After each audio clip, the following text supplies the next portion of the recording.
For our week 2-3 vlog, we will be analyzing the history and the impact of slavery, segregation, and racism on the education of African Americans. One of the first quotes that really jumped out the page for me was by Codis in his essay, The Case for Reparations. So the quote simply just states pure facts that are impossible to ignore and really jumped out to me, and this just really slaps you in the face. So let's get into it. 250 years of slavery, 90 years of Jim Crow, 60 years of separate but equal, 35 years of racist housing policy. Until we reckon with our compounding moral depths, America will never be whole. Wow. So what Codis lucidly explains in this statement is that so much trauma built up cannot simply be cut and forgotten about and moved on from. The way my mind began to interpret this was by comparing it to something that I know and understand. For me, I'm a biomedical student, so I automatically associated it back to health. So let's just bear with me real quick. For example, let's say you were to get a severe bodily injury, let's say a gunshot wound, right? So the first thing you're gonna do is tend to the wound, right? You gotta stop the bleeding and you gotta reduce hyperinflammation. However, now that the cosmetic damage is temporarily settled, you got to think about now, all right, well, what's going on internally? We need to address what's going on internally, thoroughly examine, understand, in order to come up with a plan so we could secure this individual's long-term health and safety. After all of this, it takes months of aid and medication and healing and rest before the wound can be healed and one can fully recover. So to compare to slavery, the abolishment of slavery was simply this kind of stopping the bleeding, right? But that's where it left off. We stopped the bleeding and then we just ignored all other matters, right? So what we need to do now is we need to address the internal issues. We need to dissect it and we need to come to a unified understanding of how problematic this was, and then only then can we finally come up with a plan to how we could move past this so society and the Black community could recover as a whole. You know, one of the big problems I feel that society faces is, you know, a lot of people are frustrated and feel that they don't have the need nor the desire to put in the work to fix the problems that were created of people before us, right? But as a society, we must learn to abandon this kind of self-centered idea that the world is just revolving around us in our life, right? I feel like naturally all humans tend to do that to a certain extent. I know I do, but we need to learn to abandon that method. As human beings inhabiting this planet, each and every single individual has and bears the responsibility to bring balance to their world and their surrounding life, regardless of what the issue is. That's just an innate human nature to do, to live as a cohesive society. Because as generations ignore issues, these issues are only going to be bottled up and one side is going to be filling up, right? The issues are going to keep stacking for them, while the other side is going to be forgetting and thinking these issues don't exist, right?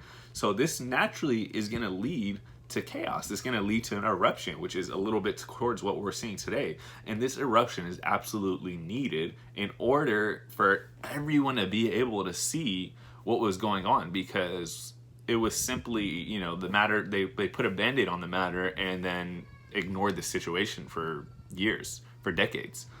So if one were to feel too entitled to understand and accept the problems of the world, then you need to understand that your selfishness is, if it's not going to burden you, it's going to burden your children, your grandchildren, and it's going to continue until the matter is addressed. So a large problem, which, you know, we talked about a little bit in last week's vlog, was the lack of integration, right? And it's really easy now, after reading this article, to see why there is such a big problem in lack of integration, right? Because public schools only started to begin, this wasn't for all public schools, but they only started to begin integration of students with color and whites in 1954. Think about, let that, like 1954, my parents were born around then. So to put things in perspective, I kind of reflected upon my life, right? So I'm a first generation Muslim American. My parents came to America around the time when they were in their 20s, okay? So I face many educational struggles because my parents lacked the tools and the ability to be able to help me. For example, reading was a big struggle of mine because my parents themselves have issues reading, and they didn't have the tools to help it. Plus, their plate is filled just trying to focus on financial survival and stability for us. So they can't even help themselves, let alone begin to help me, right? These are just some small struggles that shows how a family's past can be carried on into the affect children's of the future, right? So I can't even begin to fathom the struggle and hardships that the black community has faced after being mentally and physically abused for hundreds of years and oppressed, which naturally is going to implement walls and restriction within one's own culture without even realizing it, right? And then you're put into a society where, with no aid, where you're expected to compete with people who have had a plan and an understanding set up for them before they were even born. It doesn't add up. It kind of goes back to what we were originally saying, when these things need to be thoroughly addressed. And then a plan needs to be composed in order to kind of bring an equal balance back. So this article really provided insight in thinking about slavery and disadvantages as a whole, right? As a big picture. So, for example, slavery was predetermined on the idea of where one's ancestors were geographically located, right? For me, I'm Middle Eastern. Okay, so the Middle East tends to be heavy desert areas, which is why I tend to have thicker eyebrows. I have long eyelashes. I have a beard. All these things were to protect help from the sand. My skin color is a little browner, probably to one, help with the sun, two, probably camouflage a little bit, right? So this is just natural selection, which creates traits to help the survival of any species within a geographical area. So if